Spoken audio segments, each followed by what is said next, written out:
Hello and very warm welcome, and we're all very much looking forward to this as well, Kurt. It has been a little bit too long since we did this, hasn't it, guys? So if you're just meeting me, I'm Kit, and we're streaming on everyone's channels. Hopefully, I'm here. You are here. Yes, you are. We can hear you loud and clear. Yes. And loud and clear. There we are. Ooh, moments, right, nervy moments at the beginning. But say hello, everyone. We're going to do, awesome. Hi, everyone, all around the world. Oh, it's amazing, isn't it? We're going to talk about our highs and lows, as you'll have seen from the title. We're going to also do a little bit of predicting what's happening next year in e-ink and talk about what we'd like to see. So we're going to run through it like that. Highs first, then lows, and then predictions. So say hello, both. Voja, do you want to kick it over to you? Hello, everyone. But of course, to the audience. But I would first want to say hello to Brandon and Kit, because we haven't really had an opportunity to hang out or chat off the camera or on. So genuinely, this is like the first time we're hanging out after a very, very long time. So while we do have a plan, we'll try to stick to it. We really will. But we might just burst into a conversation as well, which hopefully you might find interesting as well.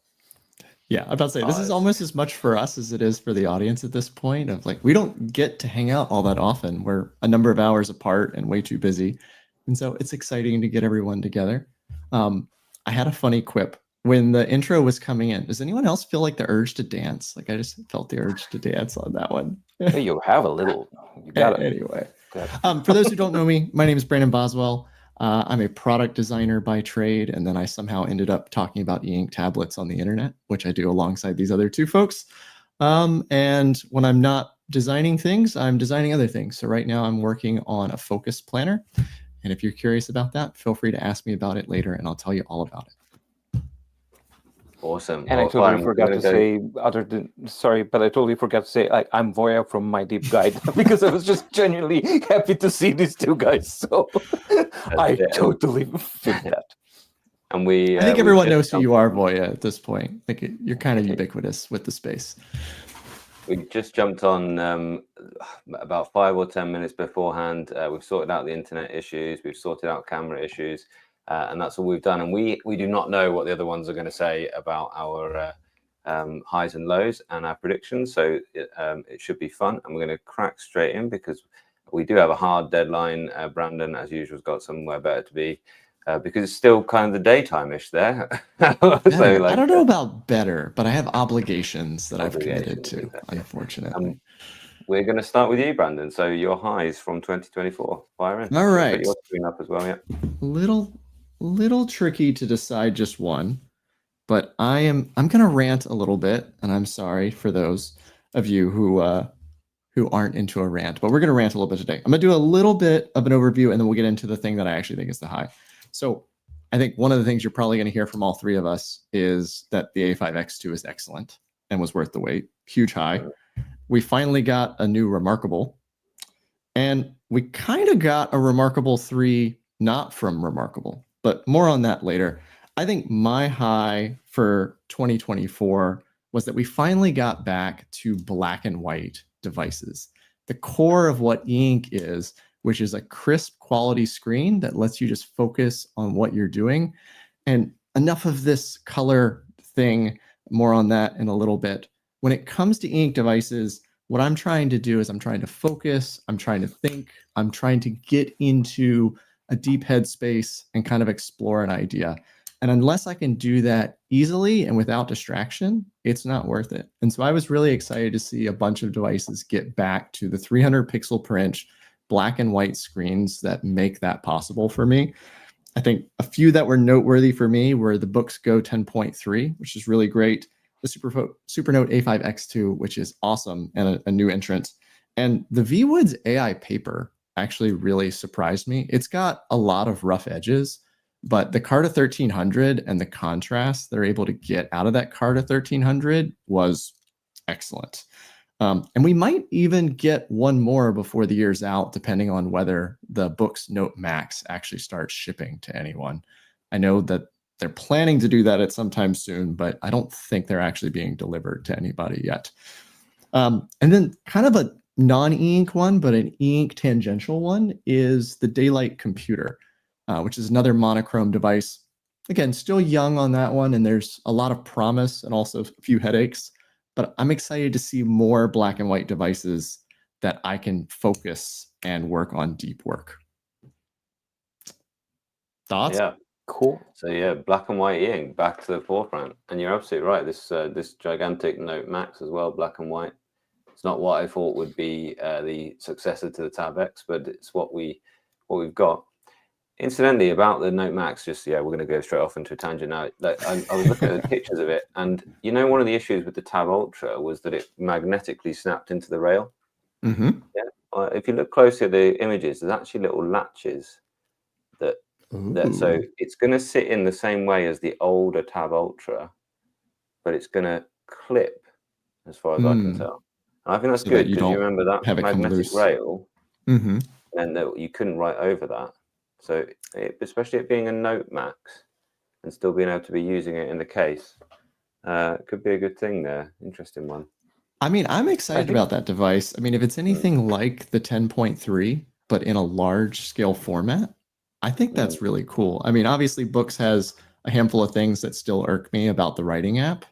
But as far as pure device goes, that's pretty ideal for me. Sorry, go ahead, Voja. A lot of those. Also, I think it's going to be really interesting to see how the combination of everything.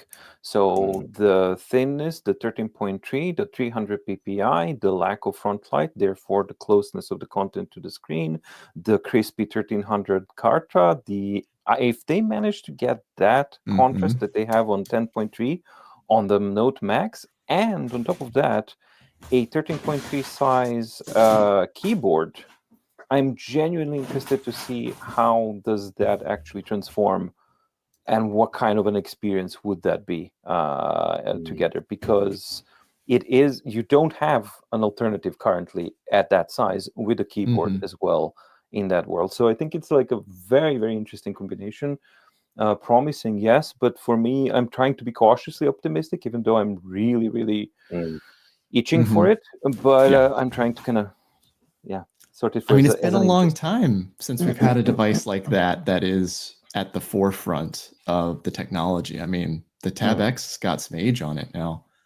And at 13.3, you can actually get a full-size keyboard on it, which is the other thing. Is I feel like they've had to make so many trade-offs with trying to fit a keyboard into that form factor that I've not really been able to get on with any of those, just because I have strong opinions when it comes to keyboards, as you all well know. Yeah, which is good. We do.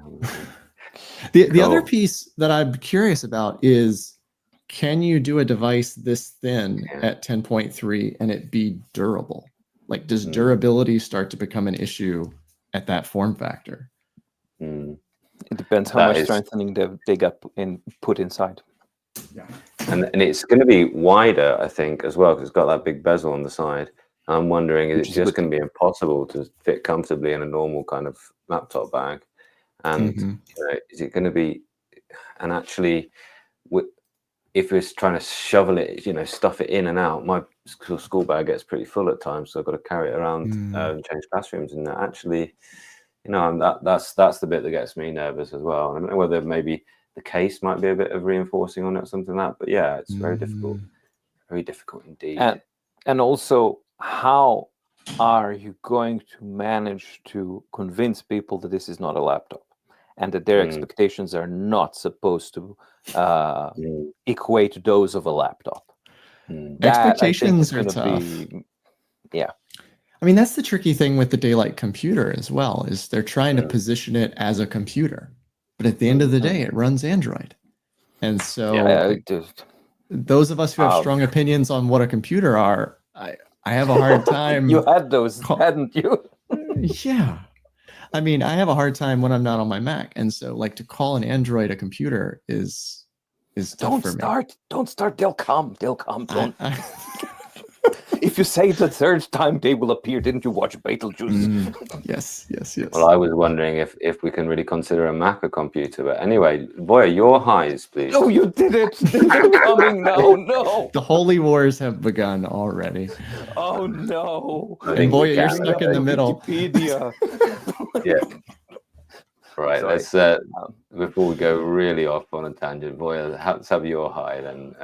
2024. Yeah, I think quite a few are going to kind of coincide and mesh with what Brandon said as well. But for me, I think really important high would have to be the Remarkable Paper Pro, but not it as a device, but actually what it represents and what it brought to the table. And that would be what they managed to get out of Gallery 3 panel, and that they managed to actually squeeze out more than e-ink themselves thought was possible to do. And that to me was a really, really important high. Not because it's a new remarkable product, not because of blah, blah, blah, blah, blah, but because of that kind of approach that we have genuinely pushed. Somebody has pushed the limits further. And then you have the update 316, which introduces this crazy cool nerdy technology, which is selective or adaptive contrast on a single screen. So because they have really, really cool technology inside and smart design, they're able to selectively scan the content and do smart things with it. Now, that is just a pure nerdy kind of thing. And from a technological standpoint, that's why something that I'm happy about. But I think that it's an important development. And for me, just the fact that this kind of thing exists and that a team was there to actually push it and make it a reality, not just I don't know, like a prototype car that you see on a car showroom or something like that, but actually push it into production and have it as a finished thing, that to me is a high. Because we've seen what the Gallery 3, what other teams were doing with Gallery 3 panels. So Galley in Big Me's hands. It was not favorable, I guess we would agree. Yet you have something like this. So that to me opens the door, hopefully, to some younger people as well, who may want to say like, okay, well, if you're starting from this low thing, like a Gallery 3, and you can push it all the way here, what can you do if you start with a Carta 1300? And then maybe you start to drive it and push it. So that's my hope. And that's why I think what Remarkable 3 represents is important for 2024. But that's not my main pick.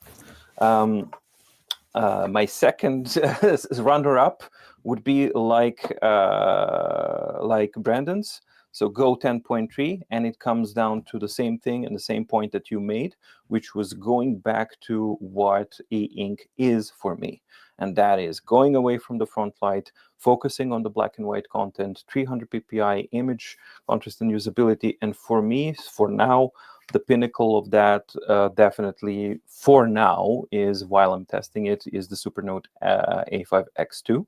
Because it combines, it may not have the exact same kind of crispness like the 10.3, because it's Carta flexible, but it does have a nicer writing feel. It does have a lot of other things. And in this case, I think it does matter for me that it's a big high that the successor to the second product, basically, I can't really call A5X as a second product. It's the same thing, just a different OS. Yeah. So A5X2 to have a second line of products from Supernote coming out and continuing this trend and offering you the ability to, offering you the ability to upgrade your product. So yes, it's expensive. It's a big investment. But then you can potentially upgrade it if they issue upgrades. That as well, I think, puts it above 10.3, above Remarkable as well, just basically as what it represents as a product. So for me, the A5X2 would be the high. And these all three, right? Yeah, don't disagree. It's a wonderful, absolutely wonderful machine, that thing.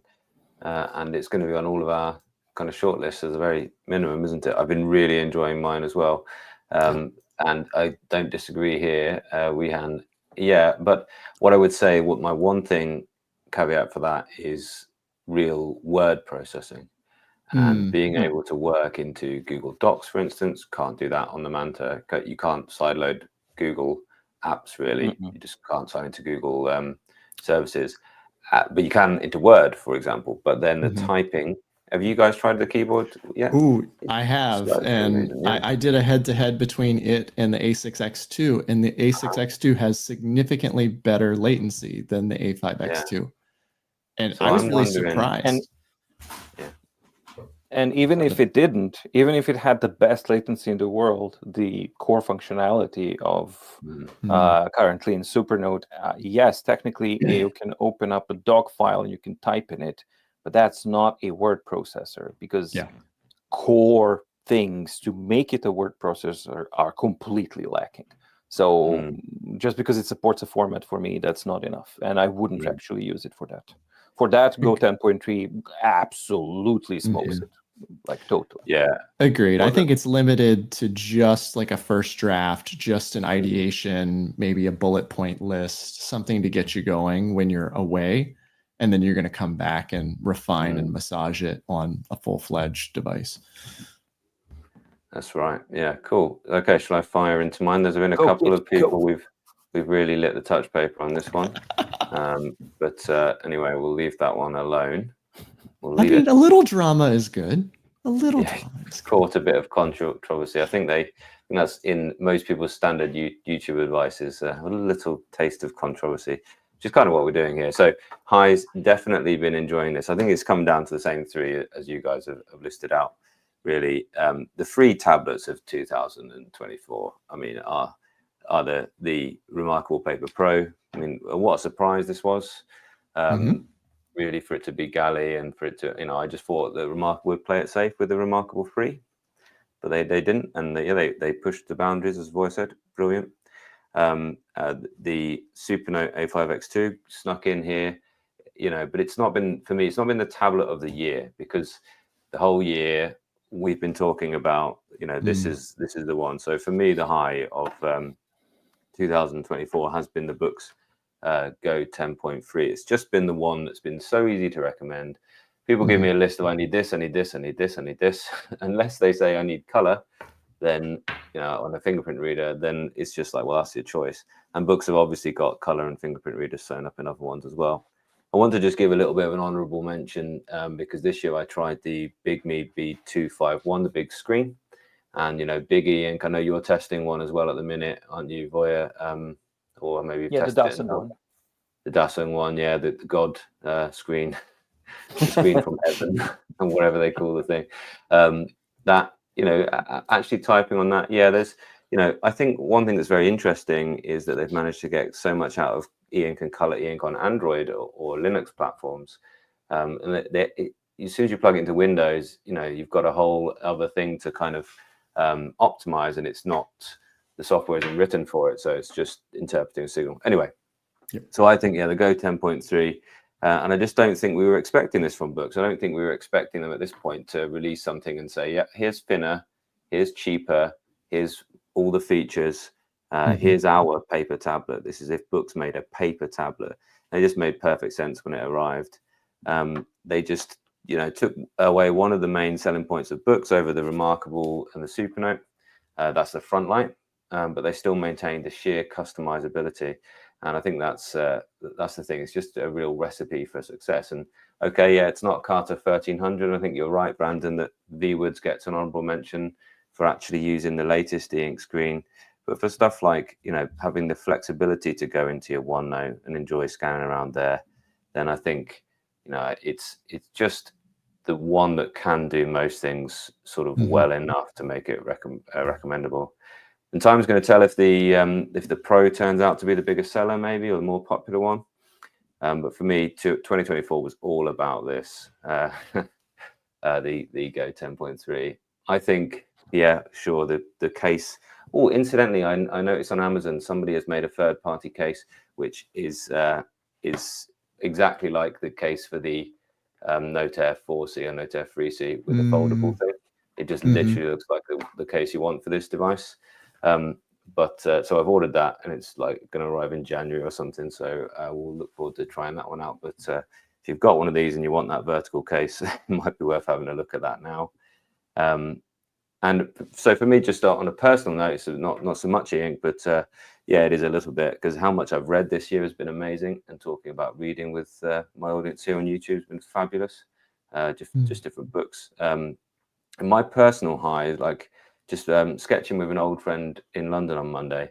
And what was really great about it, not just sketching like we were 18, 19-year-olds in art college, but also just that he was just as enthusiastic to try e-ink tablets as me. And I'm like, you know, I tell everyone about my enthusiasm for e-ink tablets, obviously, and I sort of put this in his hand, and he sort of, you know, straight away was like, well, this is one of mine actually, but straight away he was like, oh yeah, Nice. let's have a go. You know, he was telling me how much he really enjoys his Kindle Paperwhite, you know, and just how sort of magical, and you know, he had that same kind of experience as me, and enthusiasm for me with as you know, the sheer magic of e-ink. These are his two little sketches. Nice. Very cool. That's so cool. His e-ink is the future, dude. I'm sorry, surprised to find Russell Crowe drawing here. So it's same jokes we were making in why is my camera gone? There it is. Same joke. Oh, We can hear you. We just can't see You you. can still hear me, but not the camera. Okay, Yeah. I'll just finish what I'm saying. I'll find out what's gone wrong there. Yeah, and same kind of jokes that we were making there. And he also was sketching on the Remarkable Paper Pro, and I've just gone ahead and lent him another one of these for him to get used to. And it's just like, it's magical to see and just sort of take it and run with it, really. This is him here. I think this is his girlfriend's drawn him. It's just like, actually, you know, this such a great piece of technology, isn't it?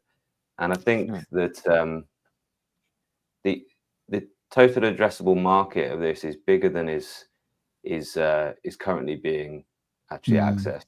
These things have a great future, and 2024 has been a great year of innovation, and it's absolutely fabulous to see. You know, I mean, look at the range of tones he's getting out of this shader, this pencil in this drawing here. Yeah, the shader is amazing when it loads. Yeah. Whoa. No, but it is. Yeah, I mean, look at the depth of the tones. Like, it's awesome. you know, don't you just want to sit in that back seat and go for a nice long journey in the night? Like, it's just like, you know, it's quite exceptional how, like, it's in the hands of someone who knows exactly what they're doing. And he's had it for a couple of days, picked this up, gone straight for that pencil, and just in that same way that I did when I first got the Remarkable One, and you know, started drawing on it, being like, oh, wow, this is such a great tool. I mean, yeah. So that's my sort of personal high. But for this year, I mean, what a year it's been for this device. Yeah. Yeah. I completely agree. I mean, as the Remarkable lover in the room, I believe that is closer to a Remarkable 3 than what Remarkable released this year. And yeah, so I totally agree. Yeah. And as far as objectively goes, I think Go 10.3 easily would be the pick of the year as well. Personally, that's a different thing, but objectively, I think, yeah, absolutely, because it was a surprise as well. I did not expect Boox to actually go that way, abandoning the front light, making the priorities they did, and on top of that, to slap that price. Yeah. Yeah, I mean, it was amazing. I mean, it really makes it hard to recommend a Remarkable 2 in 2024. I mean, why? Why would you? There's pay more for a name and reduced hardware and reduced technology. I mean, I think it's kind of Remarkable Paper Pro, or go with a Go 10.3, or obviously Supernote is another great option. But here's the question, because we all three agreed on these three. Welcome back. Cool that you sorted out the camera. Cool. But here's the question. We all three picked the Remarkable Paper Pro, Go 10.3, Supernote A5X 2.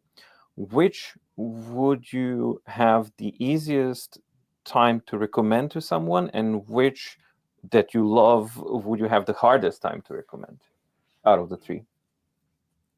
For me, it would be the hardest one to recommend would be the Remarkable Paper Pro, then the Supernote A5X2 because of the price, and the easiest one to recommend would be 10.3.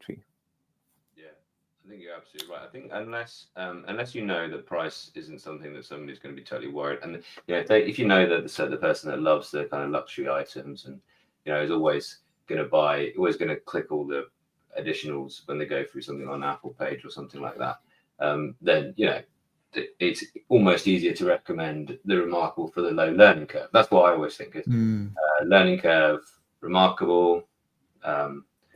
Somewhere in the middle, good balance, Supernote, and then just actually can do everything, and it ticks all the boxes, and such a great price. I did a top 10. I took my top 10 devices and then ranked them by value, and it's just when you look at it like that, you're just like, this is a no-brainer. So you can afford pretty much two of these Go 10.4 or either of the other two. Yeah. I think it's complicated. I think the Remarkable Paper Pro is a really hard device to recommend. I love it and I daily drive it, but it's not an easy recommend. It's like you have a pro here and you have a con here. Like if you want high contrast, that's not the Paper Pro. Like if you want a touch of color, that is the Paper Pro. Like if you want extra size, that's the Paper Pro. But like to ask someone who's never used a Remarkable to jump straight to the Paper Pro, it's pretty tough. And to ask someone who has a Remarkable 2 to jump from the Paper Pro and give up their contrast is also really tough. And so I think it's really tough today because there's not a great ink tablet with a front light. I think the front light is a major variable that limits who can use a device for more aspects of their life. I think if you had a Go 10.3 with a front light so that you could read at night, that's an easy recommend because people, at least initially, they want to have one device that they use for everything. And then they realize over time that like maybe you don't want a big Kindle Scribe in the bed. But I think there's room there. I wish the Kindle Scribe had better software because that's an easy first ink tablet recommendation for people if the software were better. Like I did my review of it yesterday or the day before, and like the new Kindle Scribe is identical to the old Kindle Scribe. And all the same frustrations exist. And if it was just a better writing device, I think is a great place to start. But it's I read a lot and I write on occasion device versus I'm equal parts reading and writing. Kit, since you refreshed your camera, your mic seems to be switched off. So check which mic you're using. Okay, thank you. Yeah. I mean, we hear you. It's just different. It's the wrong one. Yeah. We got more room. All right, now. So we go to lows. Yeah. We go to lows. Is mine better now because I'm due to be first? Is my mic okay? Yeah. You sound great. Cool. Yeah. Right, you're good now. Then let's fire in. I will fire in with lows first. This has been really tricky, actually, I must admit. But I think I've decided which one I'm going to pick. So here's my kind of short list. It's quite a long short list, I know.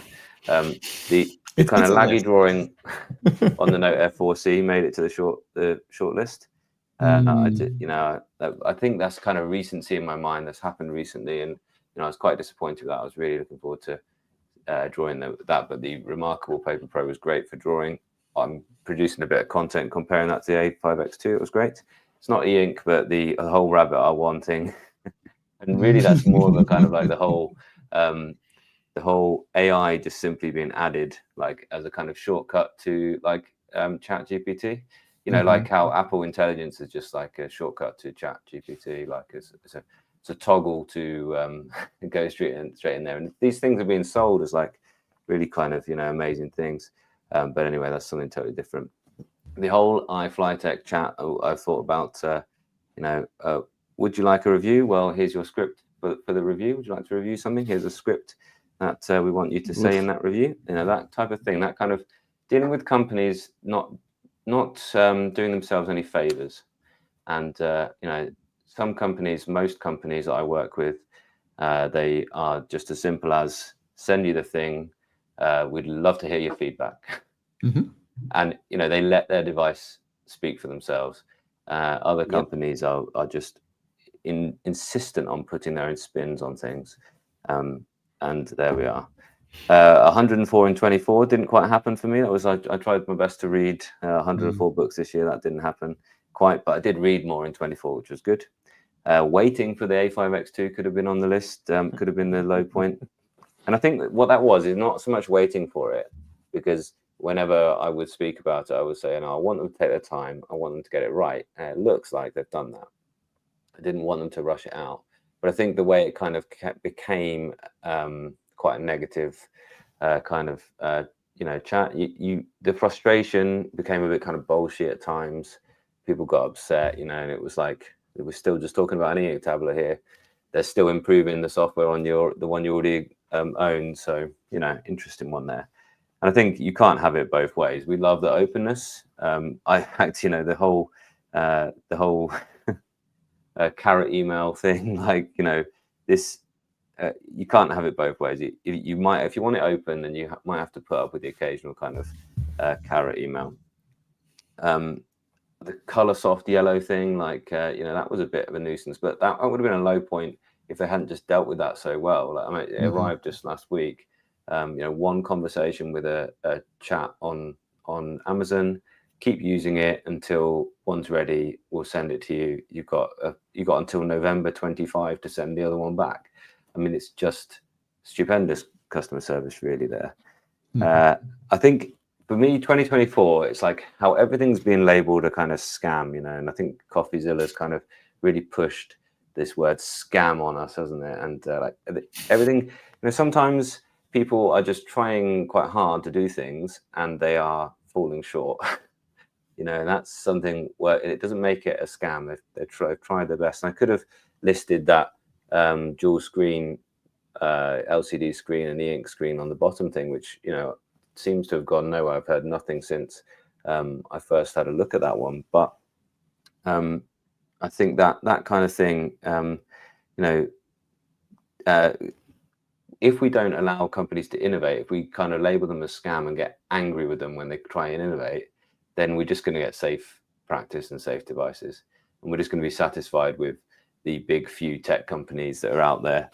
I could maybe have talked about Penstar and the Bigme B251, not 251, sorry, 1000.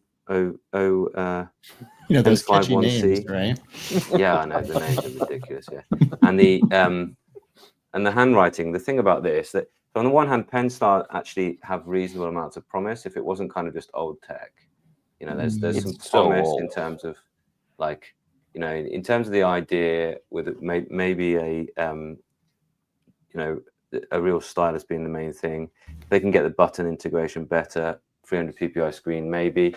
But the thing about this one is that the handwriting was just appalling. I did check that it was on, but it's obviously died since it was turned on there. The handwriting is so bad, it's just impossible to use as you would use a normal e-ink tablet. And so that could have been it.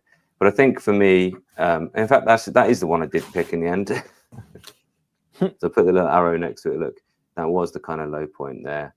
But I think for me, the kind of tribal nature of e-ink is, we're in a really niche thing, which got small amounts of people getting really quite passionate about these kind of devices.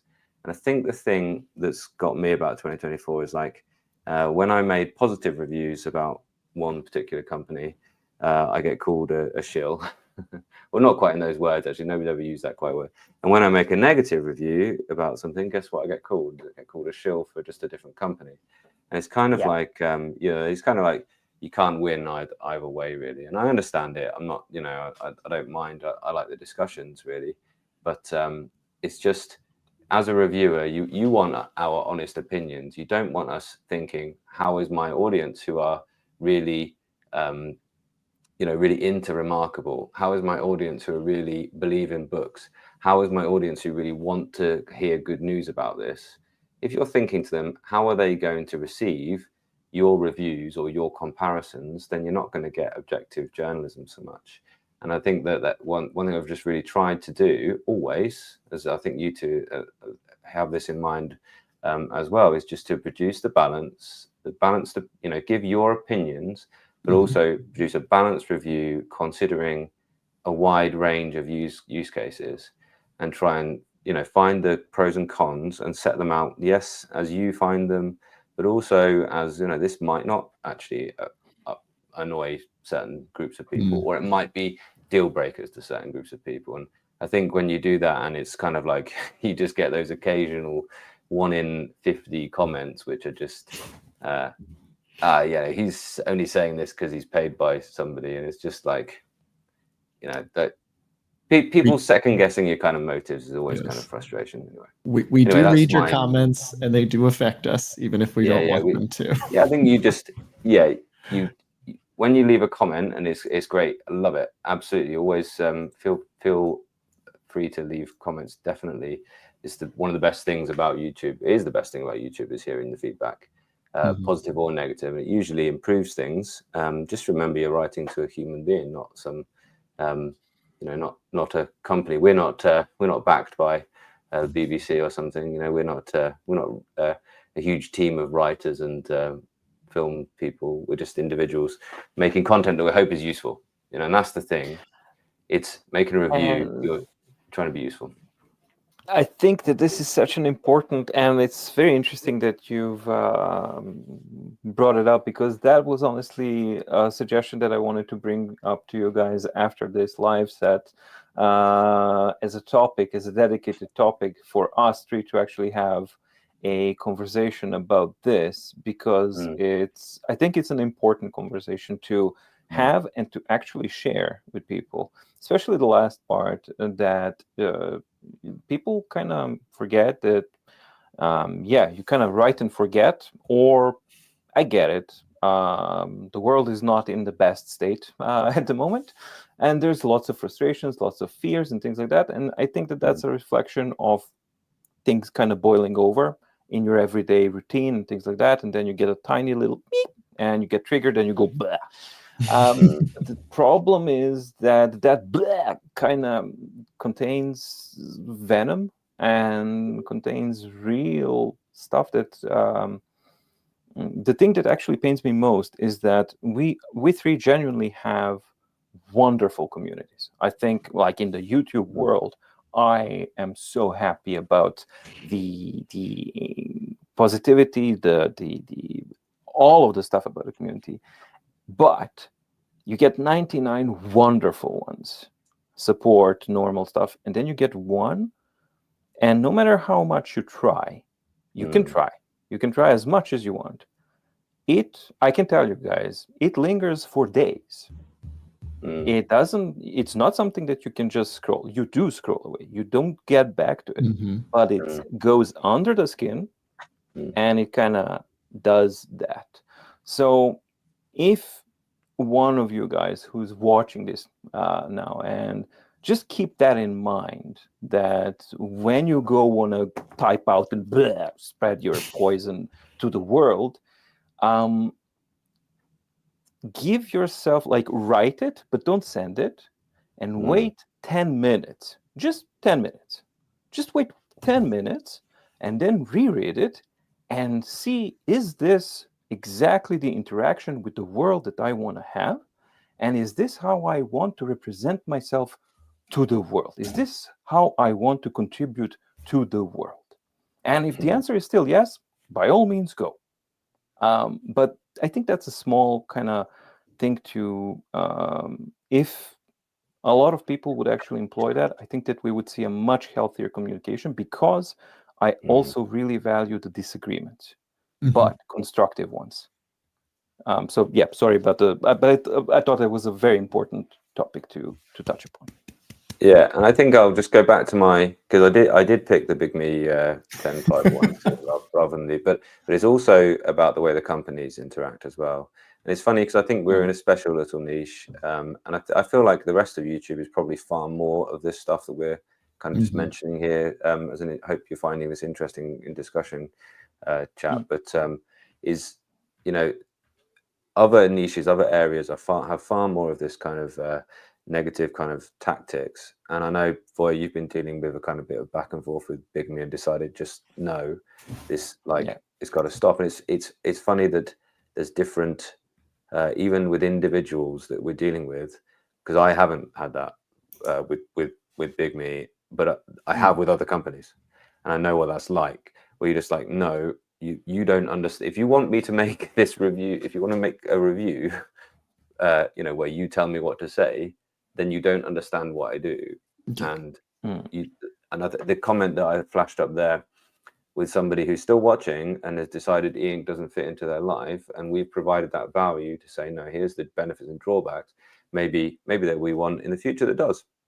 As you say, if they really, the next generation of black and white or the next generation of color, what another company does with that gallery free ink screen, maybe that's an exciting thing. It's worth kind of sticking around for, really. So yeah, so love these comments, and clearly, you guys trying to like just you know what we're here for, giving us the compliments on these wonderful full heads of hair that we're sporting. It's like we love those comments. So Voja, your lows, are you ready? Yellows, because I sidetracked, I'm gonna do them real quick. So only 3 contenders. No, I don't have anything here. So, I can just do the so they're very, very quick. The number 3 low for me is the fact that MobiScribe is fading away quietly. They're trying to, I don't know what they are doing, but I don't know if you guys saw the sales, and they're just like slashing the price lower and lower, which kind of smells like, hey, we got an inventory, let's sell it before we close shop. I don't know if they're closing shop or not, but there haven't been any updates. There hasn't been anything happening. And to me, that's a sad development in 2024, because I think MobiScribe with the Origin, when it appeared, was something promising. And it offered such a good writing experience with that size and everything. It was great. Then the wave came, which was like, and stuff just went down. So for me, that's a sad low, basically, of 2024, the apparent fading of MobiScribe. I don't know what else. The other one is the Boox OS 4. That's a low for me, because it has been a very, very long time.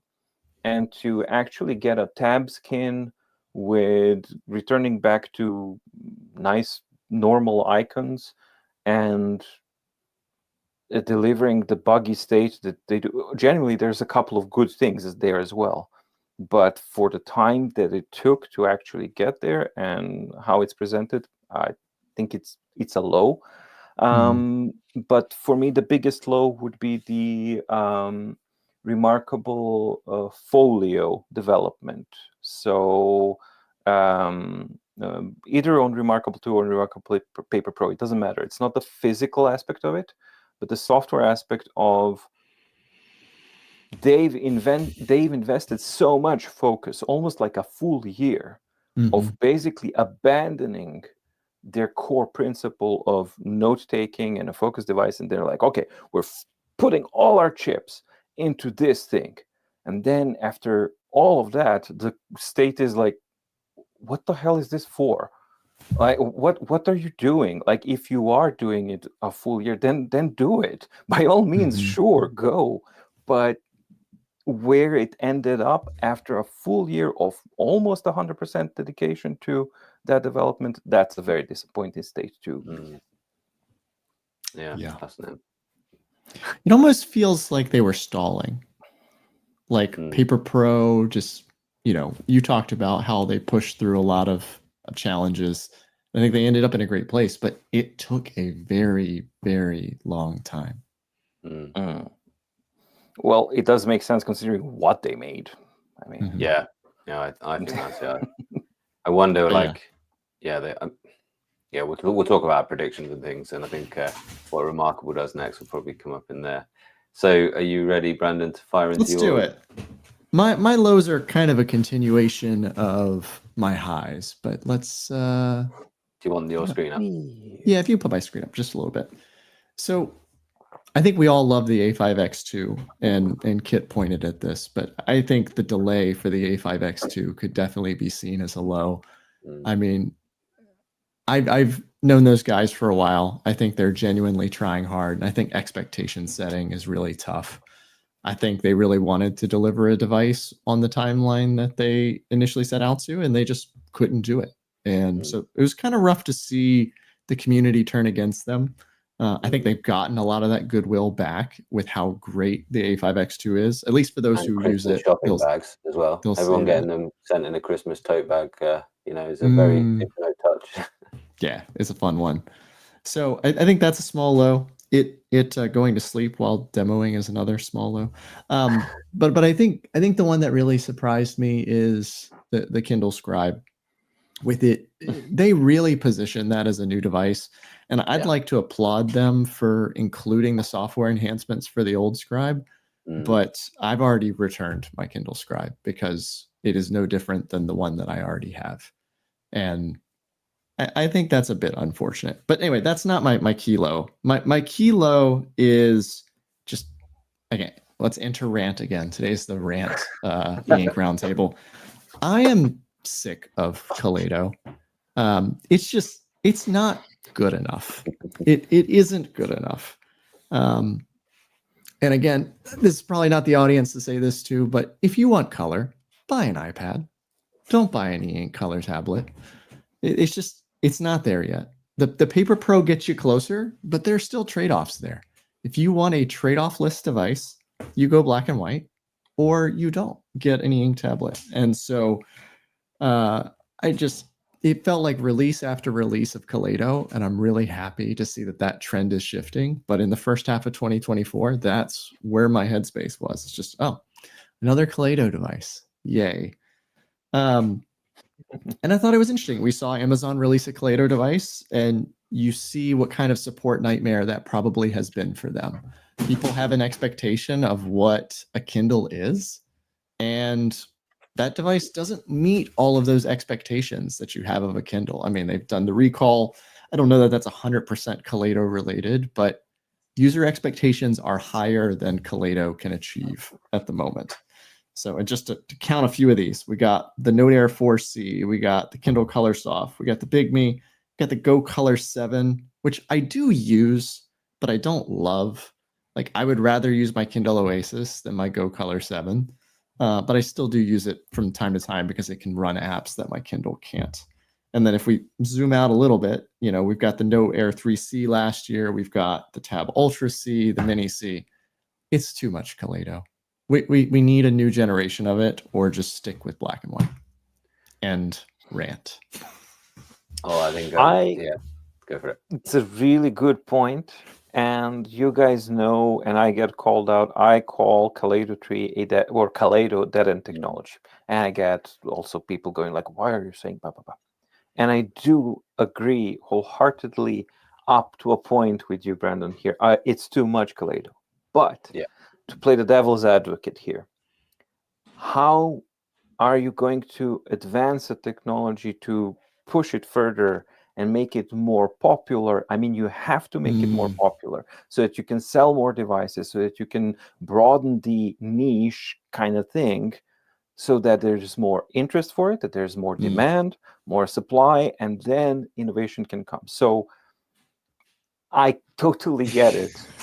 But I think that, I hope that it leads to something better along the way. So currently it sucks. And yes, it was too much of the same.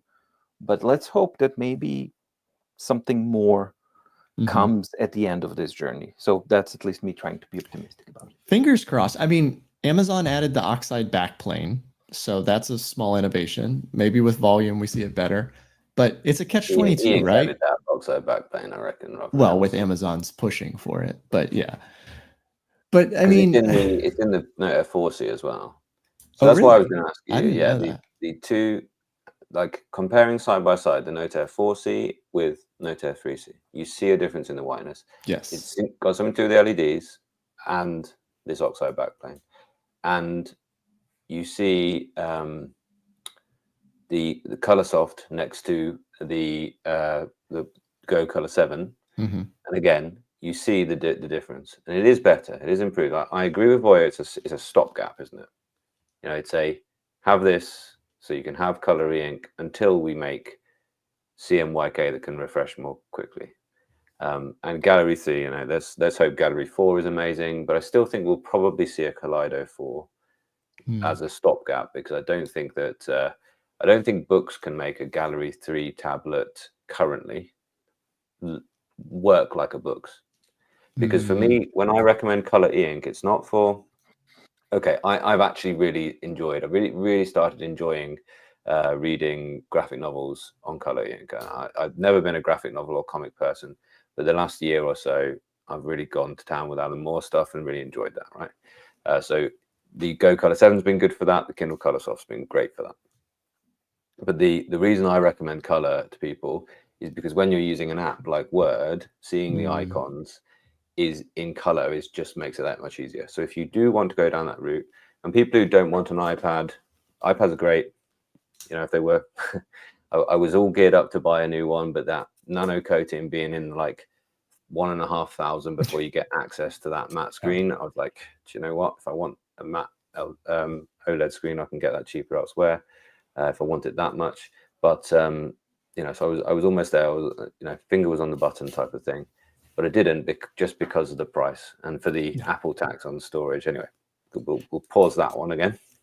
Chat can carry it on if it likes. Yeah, keep it going. But you know, if you don't want to use OLED, you don't want to use LCD, but you do want to use Word, then you can do that. And I notice it every day. I use the Go 10.3 quite a lot, and I also use the Note Air 4C quite a lot as well at this point. And the one app that I use all the time on both is OneNote, and it takes me about a second longer to find OneNote on the black and white tablet because my eye is automatically looking for the little purple icon. And I really noticed that recently. And okay, it's a small thing, but I absolutely agree. Every time it's like a new color device, you're like, why have you released a new spec bump and everything else is the same? It's just, you know, and it's just the same screen, because that's the exciting thing about e-ink tablets is the screens. And just to say, here's another one with the Kaleido 3. It clearly was a bit of a watershed moment for them.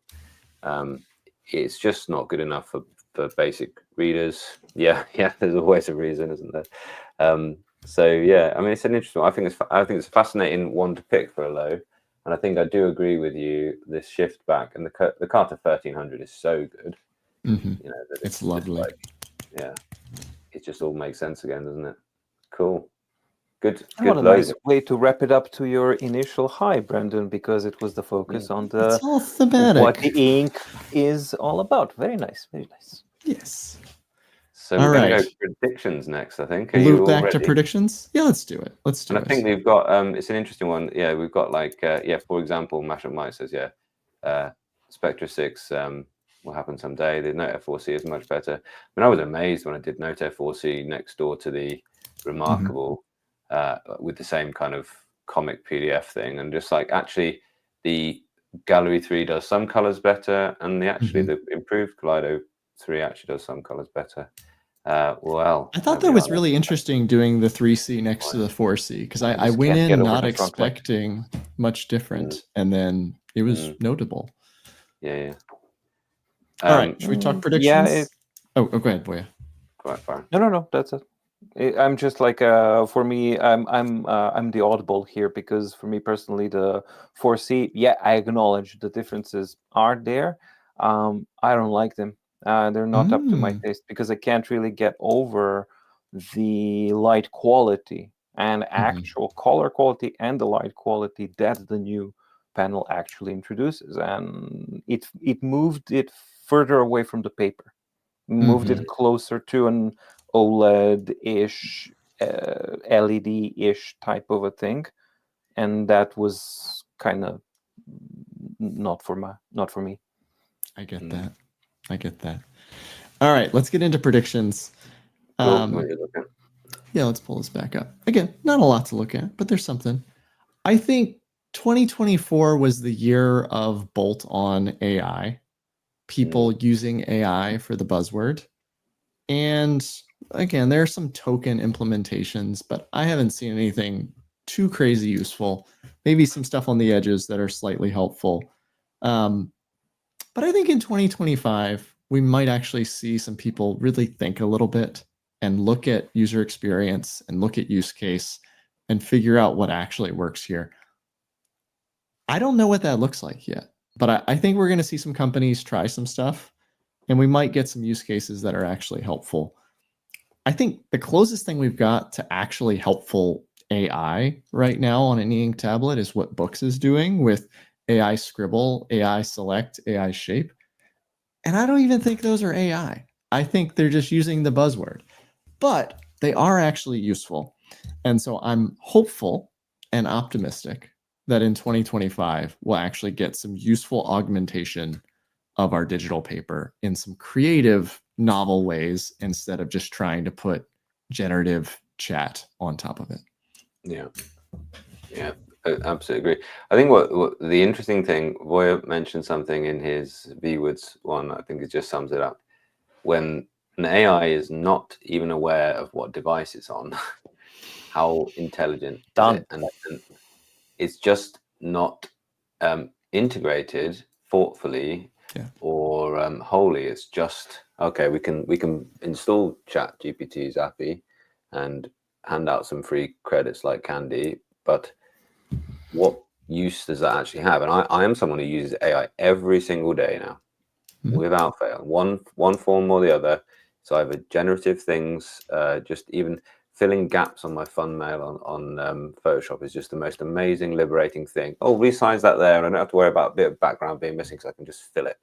You know, obviously you see me playing about with it on the thumbnail as well. It generated one of me as a kid the other day, and I thought that is so spooky because that looks like my son with my current hair. no grays, but it did such a good job of actually, you know, anyway. But it's amazing, and that's so useful because, like, just as an afterthought to make a thumbnail, like, you know, put your energy into the videos is what I tend to do.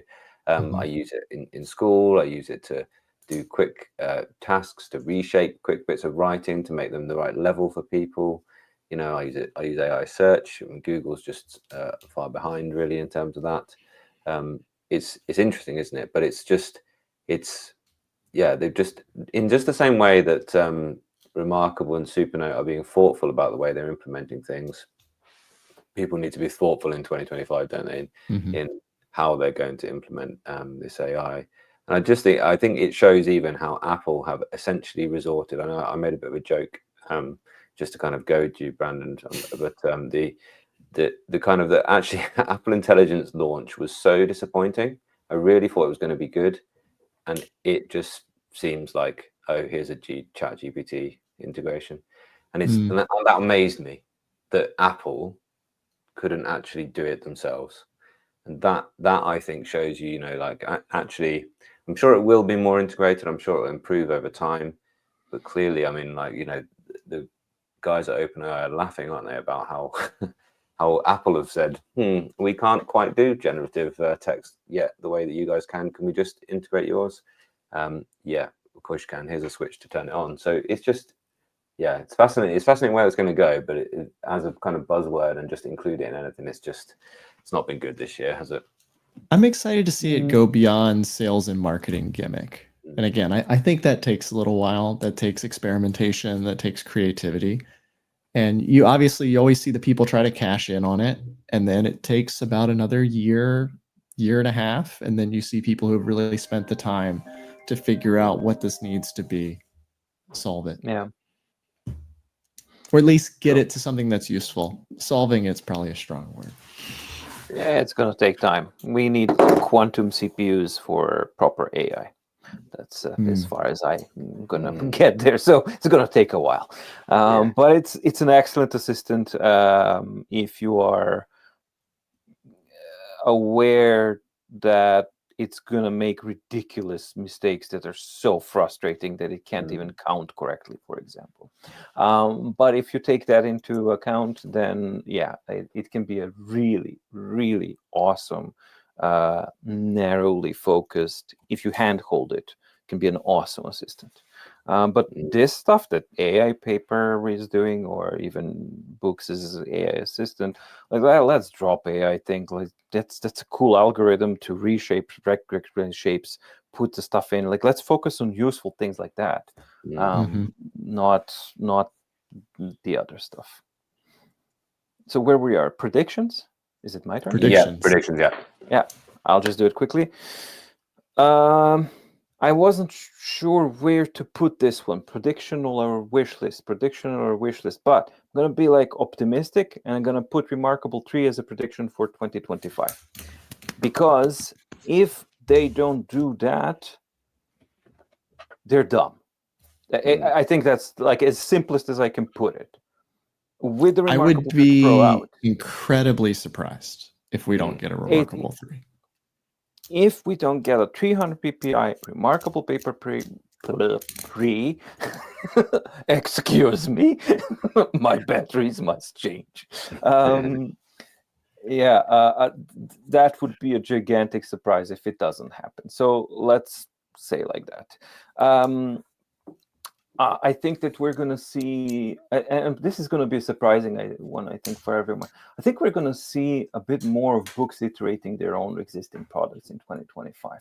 I know it's probably like an innovative thought, but maybe that's something that we're going to see, like regurgitating new existing kind of things and maybe expanding the Go line with, I don't know, existing devices and just rename them into something else. So maybe we'll see that. But ultimately, what I'm hoping also in the line with Remarkable 3 is that Rata pushes out at least one module of an upgrade for their X2 thing. So I'm hoping that happens, because it's a big investment for them to put in so many chips into this kind of thing. So I think business-wise, that's the thing that would make sense. So that's why I want to put it into a prediction. But again, it's a wish list. Prediction, wish list. We'll see. But hopefully, same line as Remarkable 3. So those two would make perfect sense. Yeah, absolutely. I think that one's wishful on the Supernote one. I don't think we'll get a new module this year. Not this year, no. That'd be cool. This next. 2026. 2025. No, 2025. Okay, we'll see. I hope so, but I don't think so. Yeah. Do you think what would it be, a compute module? Is that what you're thinking? Like a better processor? I don't know. Even if it's like a better battery, like I don't care. As long as they just start trying to expand or show the people, hey, here's this. Something. Here's the thing that we've invested in. And here's the modularity aspect, and this is what we think of it. Because if they don't, then this doesn't make sense. Yeah. I mean, that's cool social proof and could be a revenue line for them, which is if you want a A5X2 Pro or A6, there's some upgrade path. It's the only thing that does make sense for as far as I can see it. And so that's why it was a wish list into a, let's say, prediction. Because, I choose to believe. Yes. I think I do believe. Probably a keyboard case from them might be a thing for this device. They got to get the latency down on the X2. X2 if they want to do that. Or the that's a good idea, David. Or the the kind of front light, like a sheet of glass that can be a front light for the smaller one. Because I don't think a keyboard case makes any sense with a small one, to be fair. But anyway, interesting one. A couple of other predictions. Simply Law here. And Christina, great choice. Yeah, I think that's on my wish list. Why didn't we get that in the Palma 2? Nobody. I can predict that'll be along. I mean, come on. I mean, I guess it's easy. It's easy for us to say, well, why didn't they engineer that? Because it's hard and expensive. That's always the answer. Do you know how much it costs to actually get certifications for to actually be on broadband and support the variety of broadbands and all that kind of stuff? That ain't cheap. So cool. Okay, so I'll fire on with mine then. I'll maybe carry on this view then. So I predict there'll be a Note Max in 2025. I think that will happen, but I think it will. I think that's a safe prediction. Yeah, but I also think in this year, I think there'll be a Note Max C, and I'm sorry, Brandon, it will probably be Kaleido 3. But I still think that's pretty logical for Boox to do that. I Providing mean, the those tab panels. X's do a refresh. I don't think there's anything wrong with that. Yeah, I don't know whether that would be the one that would be Tab XC. There'll be something in that size with a Yeah. keyboard case and with color. And it will I mean, cost when did more that than- come out? I mean, that thing's got some age on it now.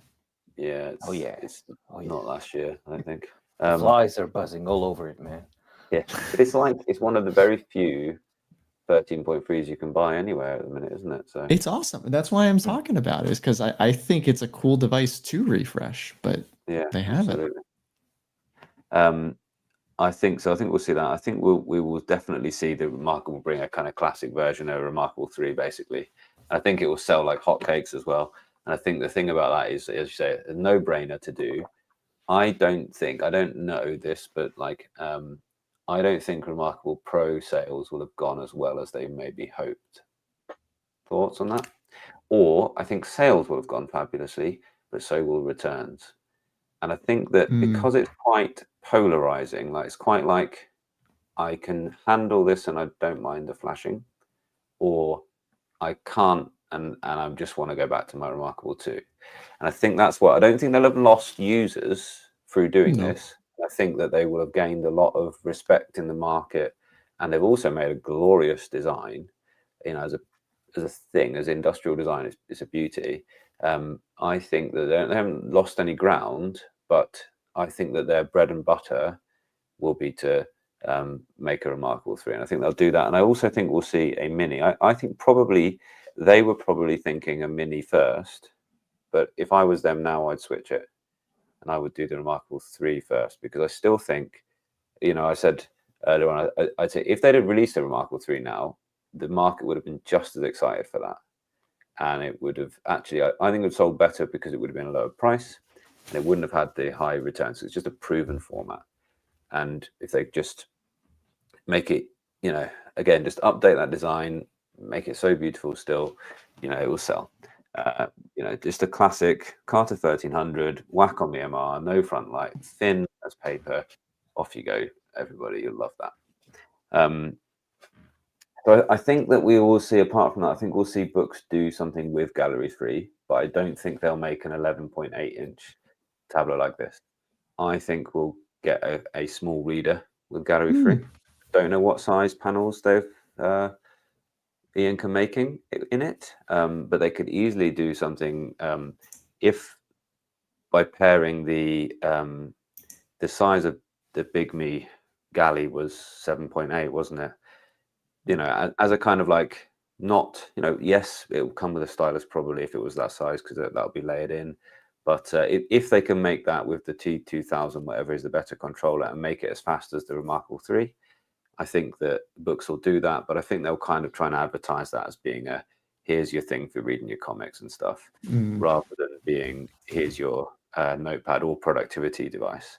I don't know whether they need to kind of fork the OS, again, or keep the Note for that. I don't know, but I think that there'll be a reader from Boox with Gallery 3, and I think that will be really quite good. So that's that, and I think we want to see the A4X2, but if it does happen, for anyone who's not sure, that's the A4 size, the 13.3 version of the Supernote. If it does happen, it'll be right at the very end of the year, and it'll go right down to wire. Okay, my prediction. That's a big if. Yeah, my prediction might be, the skeptical prediction will be like, we will have it promised for 2025, or it'll be expected in June of 2025, and it'll actually come out in this time in 2 years maybe. But it would be great if it would, because like actually having the the Carter flexible screen is such a revelation, isn't it? Actually, like, and we all said how amazing like the Nomad writing feel was, but you get this and you get the flexible screen with that with the plastic on top, with the feel right on top, and it's just like, every time I write on this, and it's funny, this thing was sat in my, so I was working here today, it's been me editing videos pretty much today, and this thing just kept catching my eye, and I should make a little note on that. Yeah, I just want to do something. Just want to write a thing, and I think that's really, really good. And there's nothing wrong with like getting yourself something that just makes you feel that way about it, as long as that doesn't distract you from what you should be doing. But isn't that great? That's how alluring that thing is. That's how the feel is. I love it. I mean, I think I'm the biggest critic of the Supernote writing feel amongst these three, and I love writing on the A5X2, which is not something I could say about the A5, or excuse me, the A5X. And to a certain extent, I love the A6X2, but it was too small for me. And I don't know what it is. Maybe I'm just drinking the Kool-Aid, but I find the A5X2 feels better to write on than the A6X2 did. I'm totally with you, because when the A6X2 and the Fieldwrite 2 came out, I was not a fan, and I just made it very clear. If you're not gonna go for, I don't care what you call it. I want it to feel comfortable and good, and to an extent, A5X with the ceramic nib felt good for what it offered, and then a switch to A6X2, that the hardness, it just didn't work. The combination of Fieldwrite 2 and the hardness underneath, I never kind of fully. It's good, but it's not great. It was, and I kept saying not a fan, but it's good. This I was hoping that the flexible will make a difference, and it actually did. And now it finally makes sense. So yeah. It's like writing on like waxed canvas almost. It's like that. I don't like it. That's the kind of thing they use for the most like important documents. They'll print them on this kind of wax canvas, I think, isn't it? Like I don't know if I'm right about that, or like painting is like wax canvas and things like that, and it's like that. And I was just thinking, actually the one thing that's weird about the device for me is drawing on it when you feel like you're holding a there you are, you're there. Oh, wrong one, sorry guys. Drawing on it when you feel like you're gonna look at Intermezzo. All right, that's enough of that. You have to dance during the intermission. Drawing on it is so good, but and writing on it is so good, but what part of writing on it is using these kind of pens. They're all nice writing pens. But drawing on it is like weird to hold like a ballpoint pen and be like drawing away with that feel. So I almost think that like something with a softer nib, maybe that Rafter could actually bring out, would be something that is more akin to a kind of like a drawing kind of stylus, maybe, and just engineer a nib that actually mimics pencil as well. So you can have that choice really of whether you're going to go for the writing feel or the drawing feel, because I think the screen is good enough for that. I think that's a really good idea. I mean, they're in the unique position where they can actually do that. I mean, I don't really think the Remarkable Paper Pro or the Boox devices can really do that, but the Supernote, I think they could, and it could be a nice option. And my last prediction, I'm thinking color e-ink. There'll be lots more Kaleido-free devices, but no, I think that color e-ink will kind of come of age this year, and I think that we'll see. I think we'll see a Kaleido 4 that will kind of like, okay, this is now worth recommending. And I think if the fact that Kindle have done it, it does open that idea. Like, a lot of people that will be the first that even heard of color e-ink, and I think that will legitimize it for a lot of people. And I think that will be kind of something that people will be excited for, and therefore we'll see more invested in it for e-ink, and more devices, more other companies getting on board. The Kobo has been well received as well, hasn't it? Let's not forget that. I do like Makobo. Right, am I firing back to that? Shall I fire straight into wish list next as well? Go for it. Can I have a quick look at a couple of cool things? Yeah, that's our pleasure. It's fascinating things. I'm not sure what M&A predictions are. Help me out with that. Mergers and acquisitions. So buy-ups. Yeah, interesting one, isn't it? Like so Big Me part of Big Me bought by Pocketbook, and no sort of change really. Nothing in the kind of Pocketbook direction. That was one thing that interested me. Anything else on that front? I don't have any predictions there. No. Fascinating. And this, yeah, cool. Yeah, absolutely. This is a great note. Yeah. A Remarkable with Supernote software.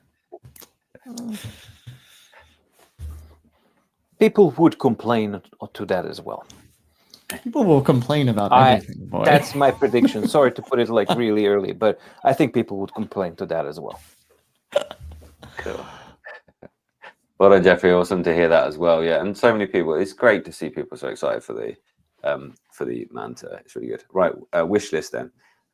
So the A4X2, I wish that could be here as soon as possible. I do think that's going to be another sweet spot, really.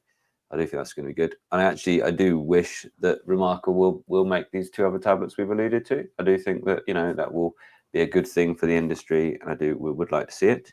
I added one suggested earlier on by Christina, which was the Palmer phone. I certainly do wish for the Palmer phone. I was just comparing them the other day, and the kind of takeaway there is like the Big Me phone is like, if you need a phone, it does it. But the Palmer is such a better interface. If you need an e-ink phone, it exists. And there's the other one, Hisense out there as well. But the Boox is so much better, like actual user interface. It's just, that's why I wish for that, because actually that is a good user interface. It's very, very mature and runs on e-ink well. I'm excited about the new Light phone. It's not technically e-ink, but that could be cool too. No, somebody just sent me actually the first Light phone, which I've never tried before. Oh, that's the second one. Yeah. So that's an interesting one. Have you guys ever tried it? Yeah, I haven't, but I have a pre-order for the 3. You bought it and sold it? Yeah. Yeah. Bought it, reviewed it, tried to use it, sold it. You reviewed it. Okay. So yeah, interesting one. I'll feedback on that one. It wasn't them that sent me that. Interesting enough, it's another party. So Brandon, the 3 one is OLED, right? It is, yeah, but it's black and white OLED, yeah. Yeah, I'm really curious. I think that's interesting because there are use cases where having color would be nice. I mean, you decide to take a photo. I think that's a major use case for a phone. Is like, I do need to be able to take photos, and it would be nice if I could judge whether they look good. So it's a bold move. It could pay off. It could not. But I'm excited and curious. Interesting. My next wish list is predicted by Gilad. Which is that I would love to see an Apple paper. Really? Yeah, no, honestly, because I think they would smash it. I think they would do an incredible job at it. I don't want to see an e-ink iPad. I want to see Apple paper. I want to see what their take on it. In the same way, I didn't actually write this down, but it's true. I want to see what Remarkable do with some other areas as well. I'd love to see what a Remarkable phone looks like. I'd love to see, if they actually take their time and put in R&D into that, if they wish to. I would love to see what a Remarkable laptop. It doesn't even have to be e-ink, all of these products. But I'd love to see what their take on other parts of our tech life would be. See, Jack went a direction that I considered. Someone was asking about M&A. Yeah. Apple buying Remarkable isn't the craziest idea. But I think Remarkable are too big now already. I think they're too big for that. I think, but I'm not saying it'll happen, but it's an interesting marriage. It wouldn't become Apple. It certainly, just like they acquired Beats headphones, didn't they? They would keep the Remarkable brand is strong enough to stand on its own. Being bought by Apple would just lead to other things and other integrations, I think. But if they didn't want to make an Apple paper, but back to an idea of an Apple paper, I think they would do an absolutely great job. I think. For people who are into their Apple devices, as many people are, and they're hooked in, and rightly so, because they're easy to use and all the positives. With my objective hat on, there's loads of positives about them. The iPads, they make the best iPads bar none.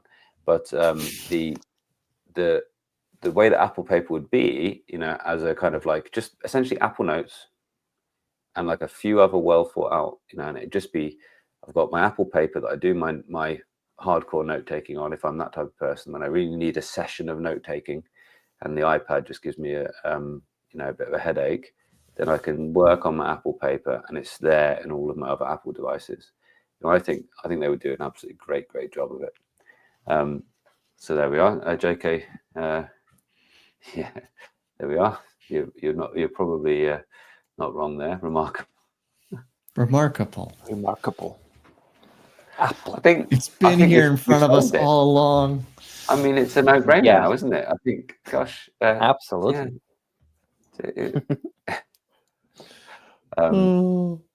Yeah, look how they let iBooks die. Yeah, interesting one there.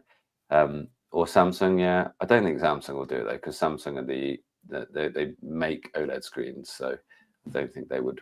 You know, they seem too direct a rival. It would be amazing. One wish list might be to have a real good rival for e-ink as a company. You know, another e-ink, another e-paper that could really drive the market and get prices of these things down would be incredible. I personally would love to see the next generation of Bigme Highbreak, the Highbreak Plus, whatever they're going to call that, because I think there's certainly work to do on that thing to make it usable long term. Tab XC we've talked about as well already, so I won't go into that one. A full e-ink laptop I would love, and what it is about that is like Boox and other companies have worked well to make Android work well with e-ink, but Windows and Mac OS, just they're not communicating to the screen well enough. It's like when I got the big e-ink screen, I was like, I love this, but I know this panel can do so much better. It's really nice to have e-ink to read on at this size, but I know that the panel can be driven better, can produce higher definition and produce better colors. And so if a company like Boox were to make a laptop and really, you know, I don't know, it's a whole other ecosystem to code for, I suppose, to get the best out of that e-ink screen. And I think it would take a lot of work to get that right. But so somebody who was able to make a really good e-ink laptop would be something cool to have. But these are wish lists for a reason rather than predictions, because it's not easy, is it? Cool, interesting ones. Yeah. Are we going this way? Yeah, you crack on your next. You're up. Okay. Okay, so wish list. Some of it is going to be e-ink related. Some of it is going to go more into Blade Runner stuff. So the first, I'm going to start from grounded and then I'm going to fly. So the first wish list is that the Remarkable continues with their software updates with the direction that the 316 has pivoted towards. Because for me, I couldn't hear you, Kit. So is that with the circles, right? No, that's the very clever thing. That's you're talking about the new one. The very clever adding to the screen, aren't you? Yeah, it's just simply, and also just paying attention to the things that the platform is lacking, not just trying to. Now you have bold and italics. Come on, like no, let's not do that. Let's do. I'm fine with small updates, like one meaningful and tiny little bit of fixes. Perfectly fine, as long as the direction where they're pointing is where the indication that the 316 has pivoted towards. That, I think, was a meaningful change, and that's my wish list. I wish that throughout 2025, they continue in that direction and maybe pivoted even more back towards what Remarkable is, which is a paper tablet. That's its value. So that's my first kind of wish for that. The second wish is that because I have really, really high hopes of Note Max, my wish is that it actually turns out to be good, because it's not a guarantee at all. Like, it's really not a guarantee that Note Max has to be good at all. There's like plenty of areas where it can kind of fall short. So I hope that it's good. And now let's go into, those are the grounded ones, right? So that's a 317 beta, right? I got it right before I joined our call today, and they're going the direction you're talking about. Yeah. Did you see as well? So the trajectory is strong. Yeah, and did you see the whole day 46? The whole guy who drew a circle every day on Reddit. No. Yeah. Educate me. Yeah. Well, so this is a big joke from them. It's really clever little, it's an in joke. Yeah. So the chap did 46 days of drawing a circle, and he made a thing, and he rated his hand-drawn circles. It's really, really good. It's really funny. I have a look on Reddit, and they've done it. And for me, what this just signals is really doing more of what Supernote have been so praised for, which is listening to what people really want and doing that. And like, the next thing the Reddit community is just like, can we do the same for split screen mode? Now we've got this big tablet. Can we have split screen, please? And that's like, I think that's that's a interesting thing from then. It says, you see the top says, your everyday circle drawings look really good, but would you like to well done, remarkable. It's just great for having a sense of humor, and it's great for working with people, being a bit more open. I'd love to see more openness from remarkable. It seems healthier. It seems like these are reflections of a healthier environment internally. That's what it looks like, and I can't help but connect it to the change that we saw earlier in the management as well.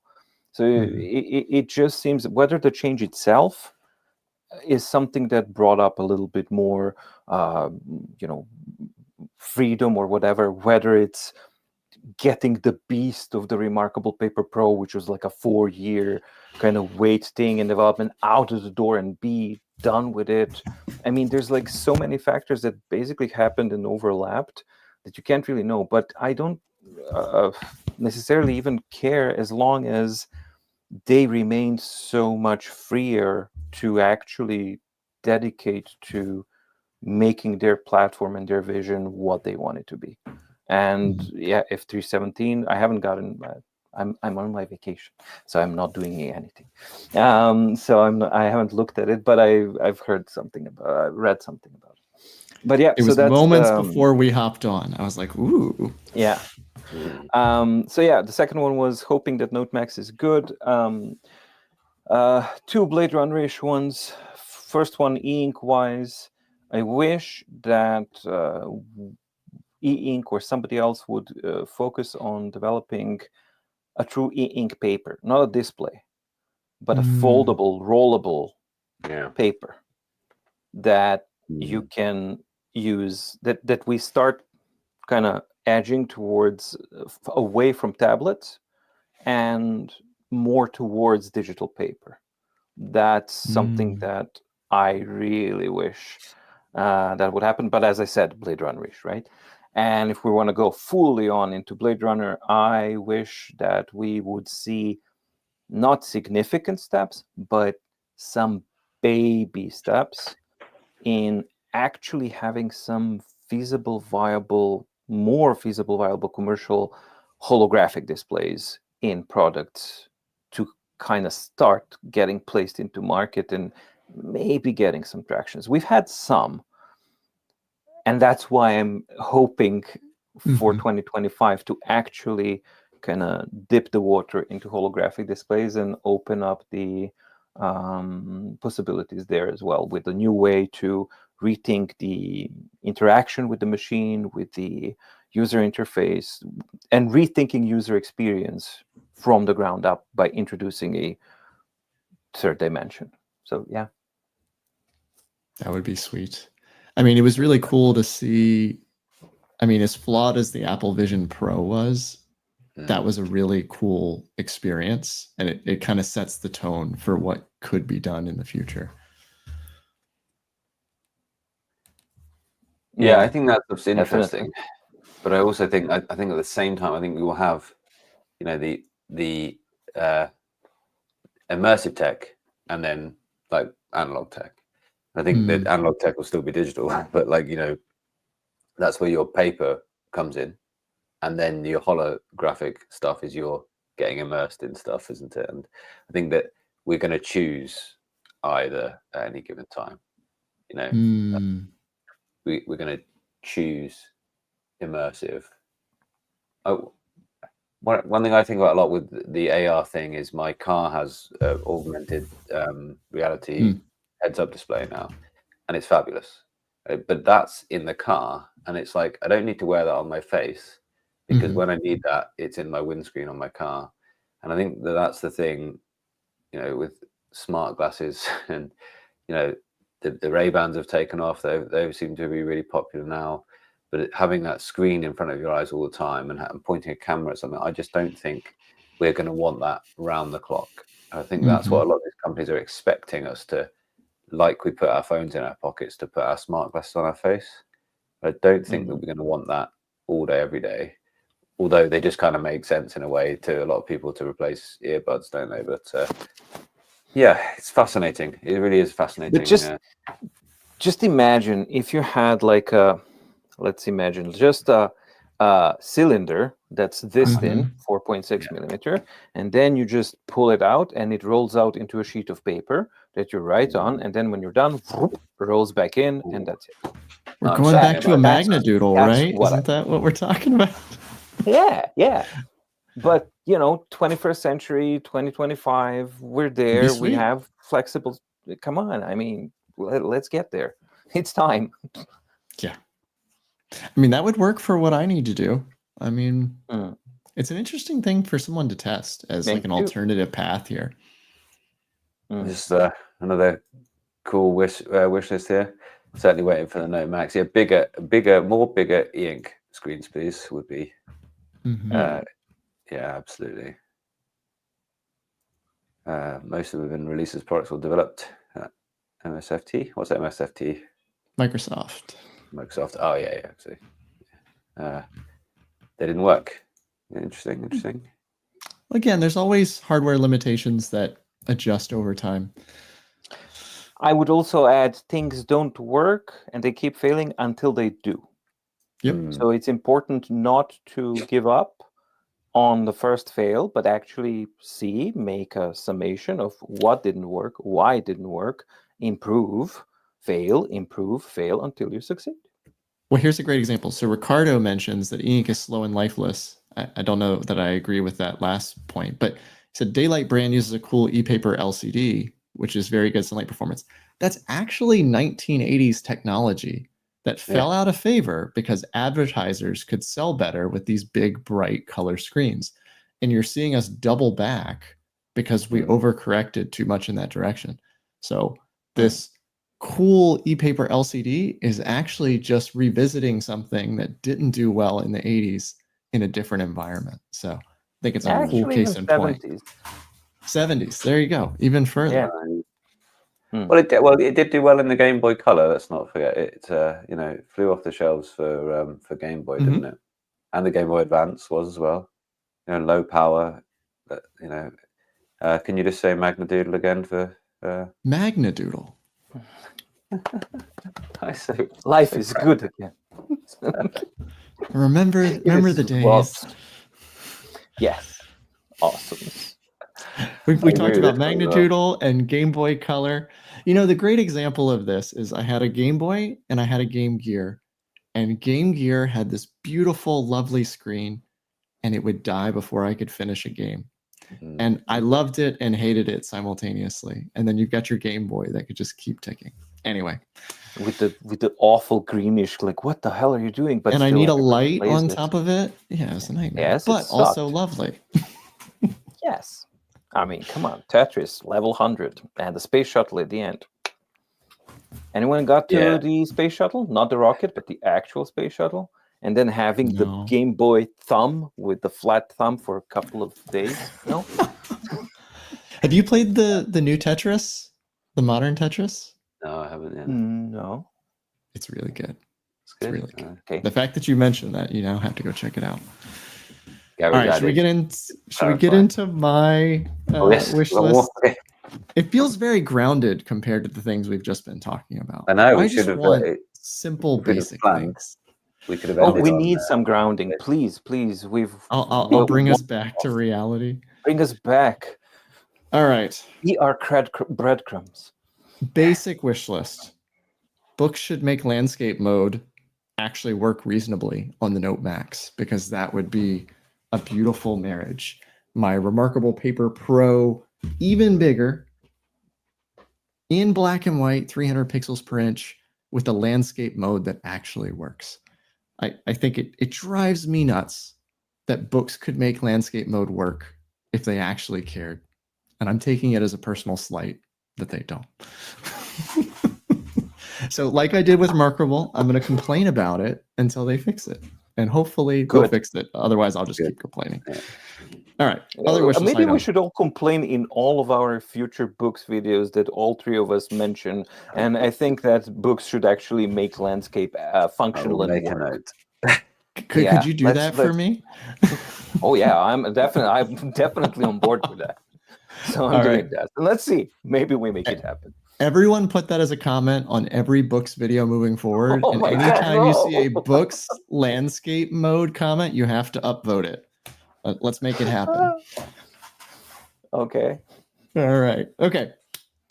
Actually, that's my new wish list item is I want that to happen in all the comments. Anyway, wish list item number 2. We actually get a proper Remarkable 3. I love that we got a Remarkable Paper Pro. Remarkable came out from their hiding.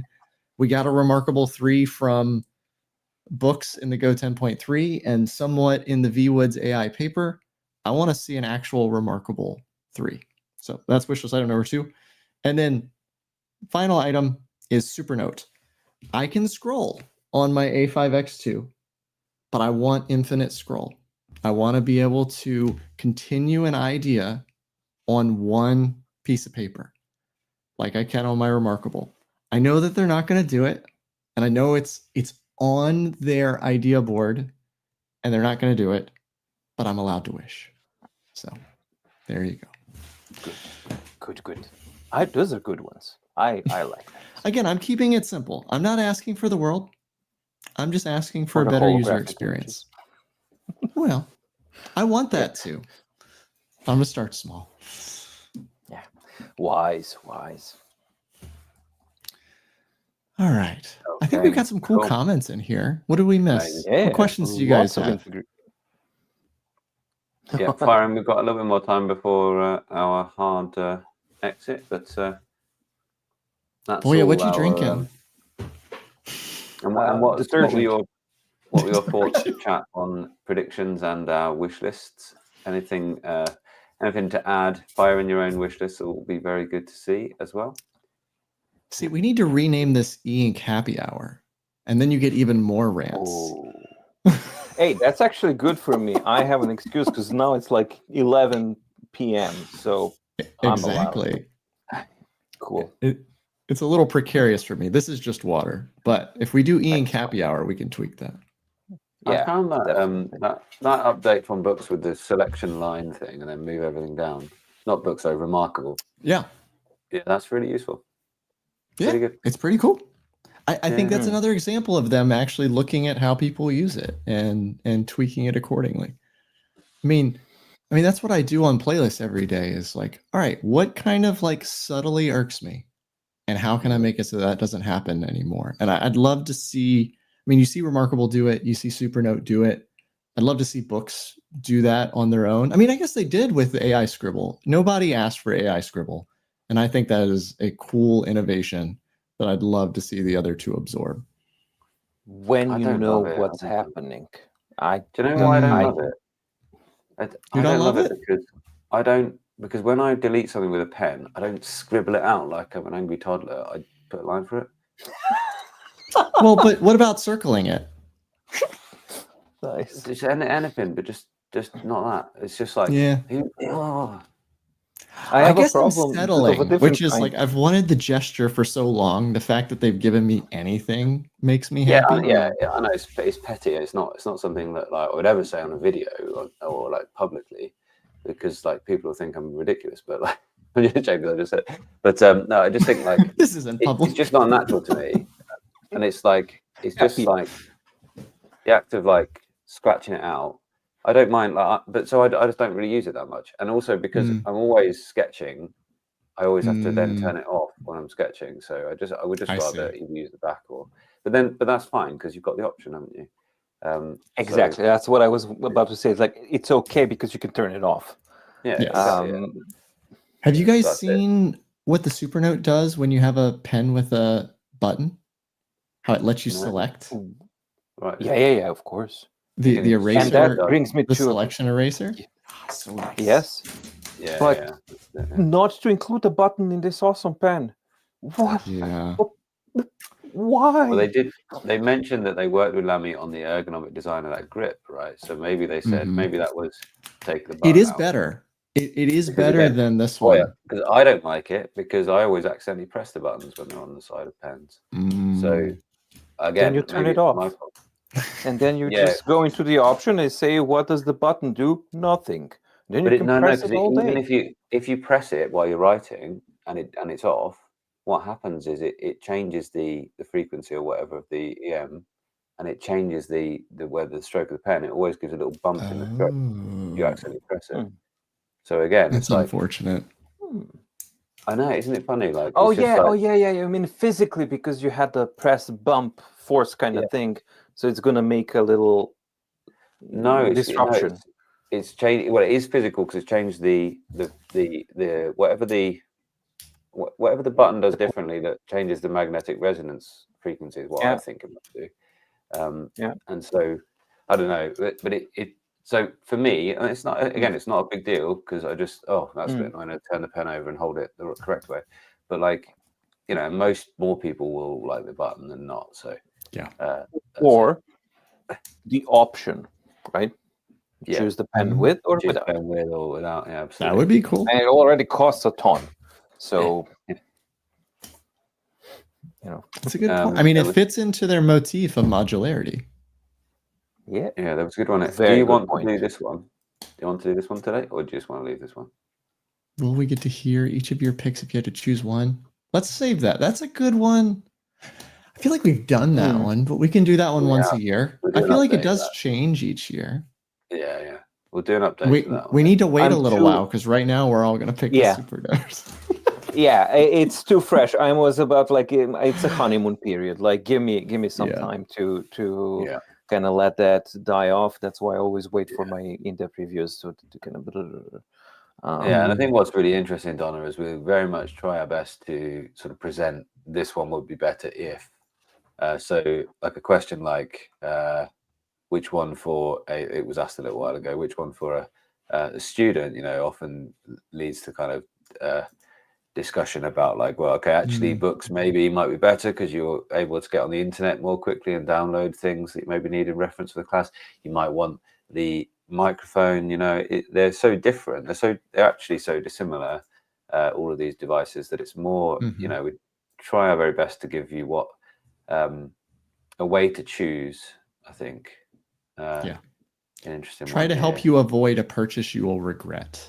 There's so much subtlety in this, and I think all of us want it to work. And you're reading the spec sheet and you're expecting the best possible scenario, and then you get it home and the lack of an option or the ergonomics on how you tilt your hand, like there's just any one thing like that can ruin your experience with one of these devices. And so we try to present these things instead of it being these adverts that you see online. Try to give you a realistic impression of what it's like to use these, and do they make your life easier? Do they complicate your life so that you can know whether it's a good fit for you? And basically interactively reacting to things that subjectively irk me. They may not subjectively irk somebody else, but there is a chance that, hey, if I'm reacting to a squeaky type of friction from the screen and the pen, it makes my kind of drives nuts. That so if that drives me nuts, maybe like 1% or 2% of people will find that it's like, oh, I'm gonna spend 750 euros. Oh, I'm not, you know. And so it's a really difficult balance. It's a difficult balancing act to try to keep that in mind, and the facts and this and personal impression while you're doing it, and all of that together. So but it's gratifying to actually be able to present, you know, do as good as a job as you can, and then somebody find it helpful in some way or another. So that's why that's the only way why I do this, basically, because otherwise it would be rather boring. Sorry, Mike.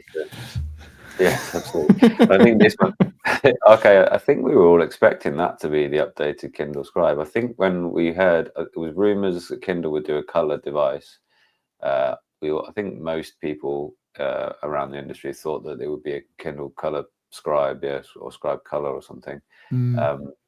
But they came out with the Color Soft, and I think it works really well for like guided mode, as I said earlier in graphic novels. It's great. Yeah, absolute pleasure, Dr. Ben. Thanks so much for you all for being in the audience. It's been it's always fun, and it's holiday period time. I think we just wanted to make sure we snuck in a bit of a year-end one and give you our sort of highs and lows of this year. And and we solved our problem that was preventing us from doing this often. And so now we're going to do this more often. No shade on Discord, but just notifications, Discord notifications just haven't worked for us for some reason. We've all got them on, but they just seem to. So we changed to a classic Google chat, and we can now. At least the notifications work. The notifications seem to work, so I don't know what's happened there. No. Yeah. Okay, that makes planning easier. Yes, we can actually communicate. Yeah, that's I mean, so people get an idea of how bad it was, it would be maybe, I don't know, Brandon or Kit sends a message sometime in August, and then us other two see it in October, just randomly, because we accidentally clicked on Discord there, and then it's like, I think you've got the carrier pigeon feature turned on. You have to turn that setting on. I don't know. I mean, all I know, this works. So it does. Yeah. I'm glad we were able to do this. We should do this again. Yes. Before February. Let's set that as a goal. Yeah. Yes. Let's do that. Well, before the end of February. Well, wishing you all a very happy Christmas and New Year, and we will see you after. Success. Hold on. Donna asked a question. Mars Awakening. Thank you for asking. And I'm resting from that, but there's going to be more pre-release, release, and post-release. So Q1, that's when I'm going to update you guys on that. But it's called Mars Awakening, and it's basically like I've rebuilt the entire Mars. I've reconstructed with Mars, holograms, so you can play. Right? Well, actually, scientifically accurate data and all that kind of stuff. So it's recreated from topographical data and then reprocessed with erosion and all that kind of stuff to get so that you can play anywhere on Mars and have it geographically correct. So and build your base and expand and all that kind of stuff. Took some time. Amazing. Wow. All the very best to you all. Thank you too. Thanks for this. Happy holidays. Thanks all. Thanks for being here. Thank you all. Success in your things, everybody, as well. Thank you for this lovely wish. Success in all of your endeavors in 2025. Absolutely. Thank you, David. Appreciate it. Thank you so much. Bye.